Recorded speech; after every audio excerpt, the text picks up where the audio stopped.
ನಮಸ್ಕಾರ. ರಿವ್ಯೂ ಚಾನಲ್ಗೆ ಸ್ವಾಗತ. ನಾನು ಸೌಖ್ಯ ಗಾಂವ್ಕರ್. ಕಾಂಗ್ರೆಸ್ನಲ್ಲೊಂದು ದಿಢೀರ್ ಬೆಳವಣಿಗೆ. ಡಿ.ಕೆ. ರಾಗ ಇವತ್ತು ಭೇಟಿಯಾಗೋ ಹೊತ್ತಲ್ಲಿ ಮಹತ್ವದ ಬೆಳವಣಿಗೆಯ ಬಗ್ಗೆ ಬ್ರೇಕಿಂಗ್ ನ್ಯೂಸ್ ಒಂದು ಬರ್ತಿದೆ.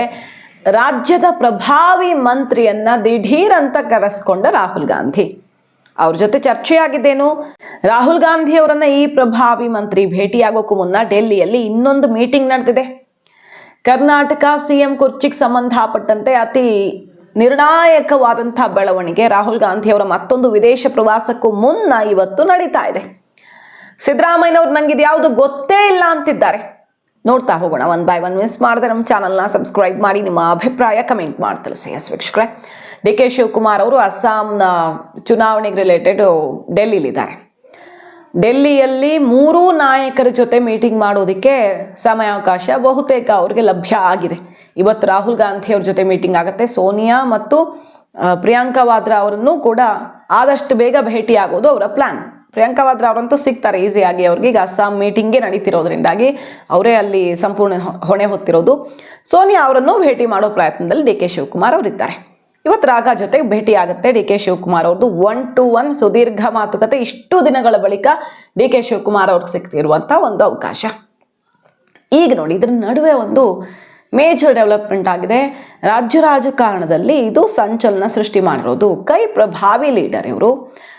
ಹೈಕಮಾಂಡ್ಗೆ ತುಂಬಾನೇ ಆಪ್ತರಾಗಿರೋರು. ಸೋನಿಯಾ ಗಾಂಧಿ ಅವರಿಗೆ ಬಹಳ ಆಪ್ತರು. ಹೈಕಮಾಂಡ್ಗೆ ಎಲ್ಲ ಬಗೆಯ ಬಲಗಳನ್ನು ಕೊಡುವಂತಹ ಒಬ್ಬ ಲೀಡರು. ಸಿದ್ದರಾಮಯ್ಯನವ್ರಿಗೆ ಕ್ಲೋಸ್ ಅಂತ ಅನಿಸಿದ್ರು ಕೂಡ ಅವರು ಹೈಕಮಾಂಡ್ಗೆ ಡೈರೆಕ್ಟ್ಲಿ ಕನೆಕ್ಟೆಡ್. ಬೇರೆ ಯಾರು ಅಲ್ಲ, ಕೆ.ಜೆ. ಜಾರ್ಜ್. ಸಿದ್ದು ಕ್ಯಾಂಪಲ್ಲಿ ಗುರುತಿಸ್ಕೊಂಡಿರೋದು ಹೌದು, ಆದರೆ ಹೈಕಮಾಂಡ್ಗೆ ಕಾಲಕ್ಕೂ ಕೂಡ ಏನೇ ವಿಚಾರ ಇದ್ರೂ ಫಸ್ಟು ನೆನಪಾಗೋದು ಕೆ.ಜೆ. ಜಾರ್ಜ್ ಅವರು. ಕರ್ನಾಟಕದಲ್ಲಿ ಆ ರೀತಿ ಆಕ್ಸೆಸ್ ಇರೋದು ಅವ್ರ ಜೊತೆಗೆ. ಕೆ.ಜೆ. ಜಾರ್ಜ್ ಅವರನ್ನು ಕೂಡಲೇ ಬನ್ನಿ ಅಂತ ರಾಹುಲ್ ಗಾಂಧಿ ಅವರು ಕರೆಸಿದ್ದಾರೆ. ರಾಹುಲ್ ಗಾಂಧಿ ಅವ್ರನ್ನ ಭೇಟಿಯಾಗೋಕ್ಕೂ ಮುನ್ನ ನಿನ್ನೆ ಡಿ.ಕೆ. ಶಿವಕುಮಾರ್ ಅವ್ರ ಜೊತೆ ಒಂದು ಸುತ್ತಿನ ಮೀಟಿಂಗ್ ಆಗುತ್ತೆ ಡೆಲ್ಲಿಲಿ. ಸುದೀರ್ಘ ಮಾತುಕತೆ, ಅರ್ಧ ಗಂಟೆ ಡಿ.ಕೆ. ಶಿವಕುಮಾರ್ ಅವ್ರ ಜೊತೆ ಮಾತುಕತೆ ಆದಮೇಲೆ ರಾಹುಲ್ ಗಾಂಧಿ ಅವ್ರನ್ನ ಭೇಟಿ ಆಗ್ತಾರೆ. ರಾಹುಲ್ ಗಾಂಧಿ ಅವರು ಏನು ಹೇಳಿದ್ದಾರೆ ಅಂದರೆ, ಈಗ ಒಂದು ತೀರ್ಮಾನ ಮಾಡುವ ಸಮಯ ಬಂದಿದೆ. ಕೆ.ಜೆ. ಜಾರ್ಜ್ ಅವರು, ನೀವು ನಮ್ಗೆ ತುಂಬ ಇಂಪಾರ್ಟೆಂಟು ಮತ್ತು ನಿಮಗೆ ಹೊಣೆಯನ್ನು ಹಾಕ್ತಾ ಇದ್ದೀವಿ. ನಾವೇನು ತೀರ್ಮಾನ ತಗೊಳ್ತೀವೋ ಅದಕ್ಕೆ ಯಾವುದೂ ಸಮಸ್ಯೆ ಆಗದಂತೆ ಒಪ್ಪಿಗೆ ಆಗಬೇಕು.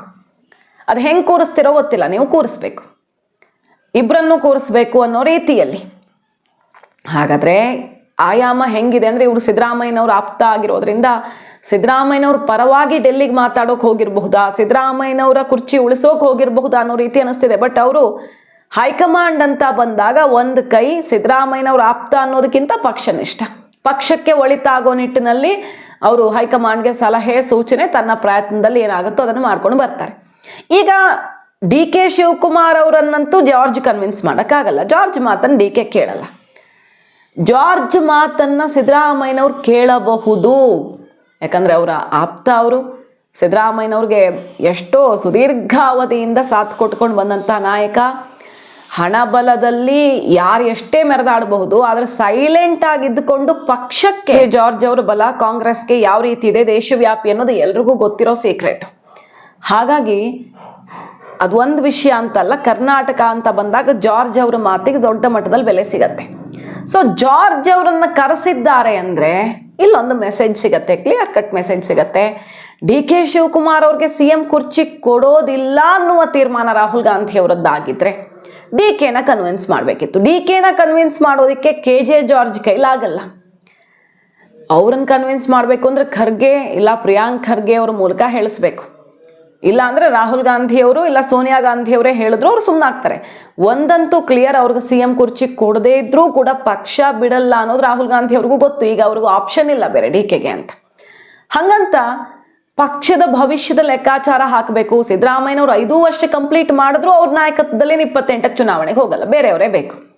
5 ವರ್ಷ ಅವ್ರಿಗೆ ಕೊಟ್ಟರೂ ಕೂಡ ಬದಲಾಗಲೇಬೇಕು 28ಕ್ಕೆ ನಾಯಕತ್ವ. ಸೊ ಈಗಿಂದಾನೇ ಮಾಡಿದ್ರೆ ಹೊಂದ್ಕೊಳ್ಳೋಕೆ, ಪಕ್ಷಕ್ಕೆ ಎಲ್ಲ ಬಗೆಯಲ್ಲಿ ಅಡ್ಜಸ್ಟ್ ಆಗೋದಕ್ಕೆ ಸಮಯ ಸಿಕ್ಕಂತಾಗತ್ತೆ. ನಾಯಕತ್ವ ಫಿಟ್ ಆಗೋಕೆ ಪ್ಲೇಸಲ್ಲಿ ಬದಲಾವಣೆ ಅನಿವಾರ್ಯ ಅನ್ನೋದು ಗೊತ್ತು. ಸೋನಿಯಾ ಗಾಂಧಿ ಅವರು ಕೂಡ ಅದನ್ನೇ ಹೇಳಿರೋದು. ಈಗ ಆ ಸಮಯ ಬಂದಿರೋದ್ರಿಂದಾನೇ ಕೆ.ಜೆ. ಜಾರ್ಜ್ ಅವರನ್ನು ಕರೆಸಿದ್ರ ರಾಹುಲ್ ಗಾಂಧಿ ಅವರು. ಪ್ರಿಯಾಂಕ್ ಖರ್ಗೆ ಅವರು ನಿನ್ನೆ ಡಿ.ಕೆ. ಮನೆಗೆ ಹೋಗಿರ್ತಾರೆ. ಅಂದರೆ ಡಿ ಕೆ ಶಿವಕುಮಾರ್ ಅವ್ರ ಪರವಾಗಿ ನೇರ ಮಾತಾಡಿದ್ದಾರೆ ಪ್ರಿಯಾಂಕ್ ಖರ್ಗೆ ಅವರು. ಕಷ್ಟಪಟ್ಟವ್ರಿಗೆ, ಪ್ರಯತ್ನ ಪಟ್ಟವ್ರಿಗೆ, ಪಕ್ಷಕ್ಕಾಗಿ ದುಡಿದವ್ರಿಗೆ ತಡ ಆಗಿರಬಹುದು, ಫಲ ಸಿಗತ್ತೆ ಅನ್ನೋದು ನೇರವಾದ ಮಾತು. ಮತ್ತು ಸಿದ್ದರಾಮಯ್ಯನವ್ರಿಗೆ ಕುಟುಕಿದ್ರು ದೊಡ್ಡ ಖರ್ಗೆ ಅವರು ಕೂಡ, ಸಣ್ಣ ಖರ್ಗೆ ಅವರು ಕೂಡ. ಏನಂತ, ಪಕ್ಷಕ್ಕಿಂತ ಯಾರೂ ದೊಡ್ಡವರಲ್ಲ.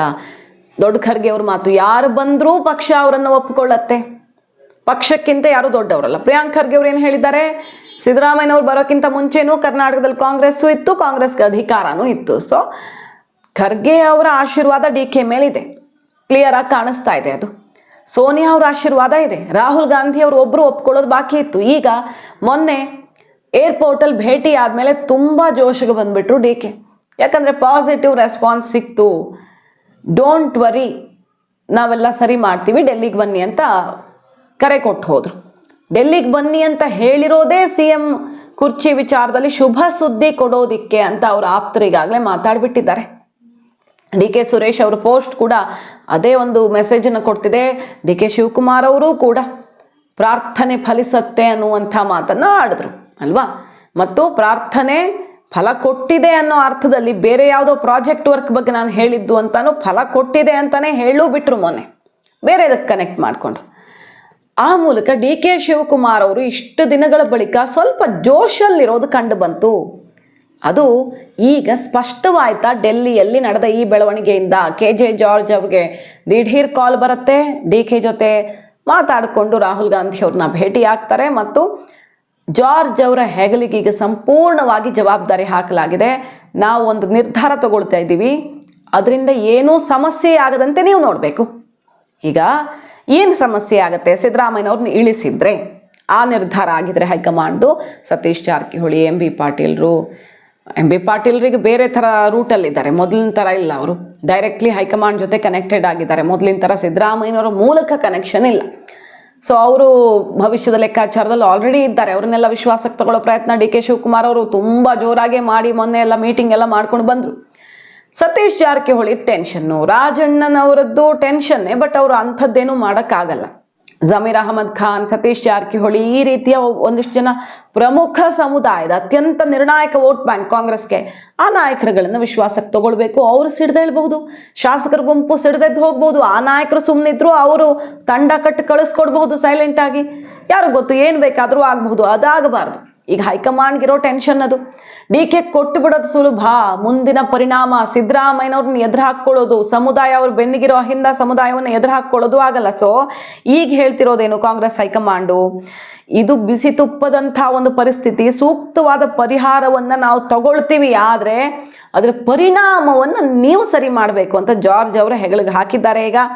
ಸೊ ಮಧ್ಯವರ್ತಿಯಾಗಿ ಕೆ ಜೆ ಜಾರ್ಜ್ ಅವರು ಈಗ ರಾಹುಲ್ ಗಾಂಧಿ ಅವ್ರನ್ನ ಭೇಟಿ ಮಾಡ್ಕೊಂಡು ಬಂದಿದ್ದಾರೆ. ಸೋನಿಯಾ ಗಾಂಧಿ ಅವರು ಜನಪಥ ರಸ್ತೆಯಲ್ಲಿರೋ ನಿವಾಸದಲ್ಲಿಯೇ ಭೇಟಿಯಾಗಿ ಅರ್ಧ ಗಂಟೆಗೂ ಹೆಚ್ಚು ಮಾತುಕತೆ ಆಗಿದೆ. CM DCM ಇಬ್ಬರೂ ಕೂಡ ಕೂತಿರ್ತಾರೆ. ನೀವೇ ಅವರಿಬ್ಬರನ್ನ ಒಂದೇ ರೀತಿಯ ತೀರ್ಮಾನಕ್ಕೆ ಬರೋ ರೀತಿ ಮಾಡಬೇಕು ಅಂತ ಕಡ್ಡಿ ತುಂಡು ಮಾಡ್ದಂಗೆ ಹೇಳಿಬಿಟ್ಟಿದ್ದಾರೆ. ಈ ಹೊತ್ತಲ್ಲಿ ರಾಹುಲ್ ಗಾಂಧಿಯವರು ಕೂಡ DK ಜೊತೆಗೆ ಕೆಲವು ಸಮಯಗಳ ಕಾಲ ಮಾತಾಡಿದ್ದಾರೆ. ಅಂದರೆ ಮತ್ತೊಂದು ಚುಟುಕು ಮೀಟಿಂಗ್ ಆಗಿದೆ.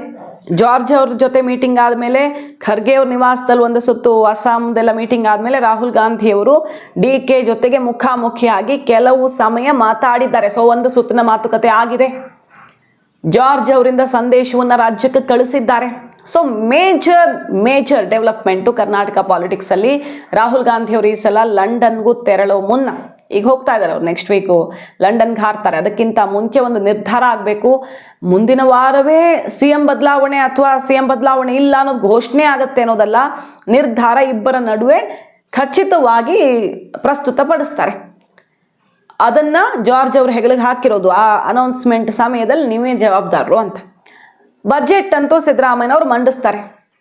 ಬಜೆಟ್ ಆದ ಕೂಡಲೇ ಬಿಟ್ಟುಕೊಡಿ ಅನ್ನೋದು DK ಶಿವಕುಮಾರ್ ಅವ್ರ ಲೇಟೆಸ್ಟ್ ಡಿಮ್ಯಾಂಡು. ಸಂಕ್ರಾಂತಿ ಕೇಳಿದ್ರು, ಎಲ್ಲ ಆಯಿತು, ಏನೇನಾಯಿತು ಇಷ್ಟು ದಿನ ಗೊತ್ತು ನಮಗೆ.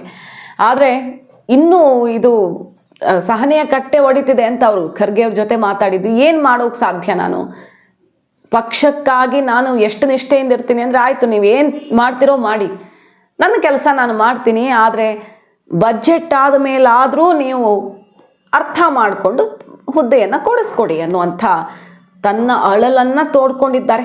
ಸೊ ಖರ್ಗೆಯವರು ಕೂಡ ಇದನ್ನು ಹೈಕಮಾಂಡ್ಗೆ ಕನ್ವೆ ಮಾಡಿದ್ದಾರೆ. ಬಹುತೇಕ ಇದು ಇಂಪ್ಲಿಮೆಂಟ್ ಆಗುವಂಥ ಸಮಯ ಹತ್ರ ಬಂದಂಗೆ ಕಾಣಿಸ್ತಾ ಇದೆ, ಜಾರ್ಜ್ ಅವರನ್ನ ಕರೆಸ್ಕೊಂಡಿರೋ ಡೆವಲಪ್ಮೆಂಟ್ ಇಂದಾಗಿ. ಅಂದ್ರೆ ಇದನ್ನ ಹಿಂದುಳಿದ ವರ್ಗಗಳ ಜಾಗೃತ ವೇದಿಕೆ ಸಿದ್ದು ಅಹಿಂದ ಸಮಾವೇಶ ಮಾಡೋಕೆ ಹೊರಟಿತ್ತು. ದಲಿತ ಸಂಘಟನೆಗಳನ್ನ ಪರಿಗಣನೆಗೆ ತಗೊಂಡಿಲ್ಲ. ಹಾಗಾದ್ರೆ ದಲಿತರು ನಿಮ್ಗೆ ಲೆಕ್ಕಕ್ಕಿಲ್ವಾ? ವೋಟ್ ಬ್ಯಾಂಕಿಗೆ ಬೇಕಾಯ್ತಾ ಅನ್ನೋ ರೀತಿ ಅಲ್ಲೊಂದಿಷ್ಟು ಸಂಘಟನೆಗಳು ಸಿಡ್ದಿವೆ. ನಮಗೆ ಸ್ಥಾನಮಾನ ಇಲ್ವಾ? ಹಾಗಾದ್ರೆ ದಲಿತ CM ಅನ್ನುವ ಘೋಷಣೆ ಮಾಡಬೇಕು, ದಲಿತರೇ CM ಆಗಬೇಕು. ಈಗ ಸಿದ್ದರಾಮಯ್ಯನವ್ರನ್ನ ಇಳಿಸೋದಕ್ಕೆ ಅವರು ರೆಡಿ ಆಗ್ಬಿಟ್ರ ಹಂಗಾದ್ರೆ ಅನ್ನೋದೇ ಕುತೂಹಲಕಾರಿ ಸಂಗತಿ. ಈ ಒಂದು ಸಮಾವೇಶ ಭರ್ಜರಿಯಾಗಿ ಶಕ್ತಿ ಪ್ರದರ್ಶನ ಮಾಡಿ ಅಹಿಂದ ಪವರ್ ತೋರ್ಸೋಕೆ ಹೊರಟಿದ್ರೆ ದಲಿತರು ತಿರುಗಿ ನಿಂತಿದ್ದಾರೆ, ದಲಿತ CM ಘೋಷಣೆ ಮಾಡಿ ಅಂತ. ಸೊ ಅಲ್ಲೊಂದು ಬೆಳವಣಿಗೆ ಆಗಿದೆ.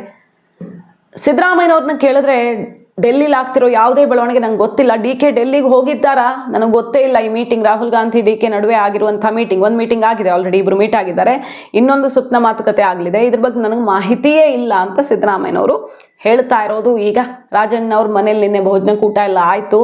ಈ ಹೊತ್ತಲ್ಲಿ ಪರಿಸ್ಥಿತಿಯ ಗಾಂಭೀರ್ಯತೆ ಸಿದ್ದು ಕ್ಯಾಂಪಲ್ಲಿ ಈಗ ಒತ್ತಡವನ್ನು ಜಾಸ್ತಿ ಮಾಡಿರೋದು. ಮಾಹಿತಿ ಇಷ್ಟ ಆಗಿದ್ರೆ ಮಿಸ್ ಮಾಡಿದ್ರೆ ನಮ್ಮ ಚಾನಲ್ನ ಸಬ್ಸ್ಕ್ರೈಬ್ ಮಾಡಿ, ನಿಮ್ಮ ಅಭಿಪ್ರಾಯ ಕಮೆಂಟ್ ಮಾಡಿ ತಿಳಿಸಿ. Thank you.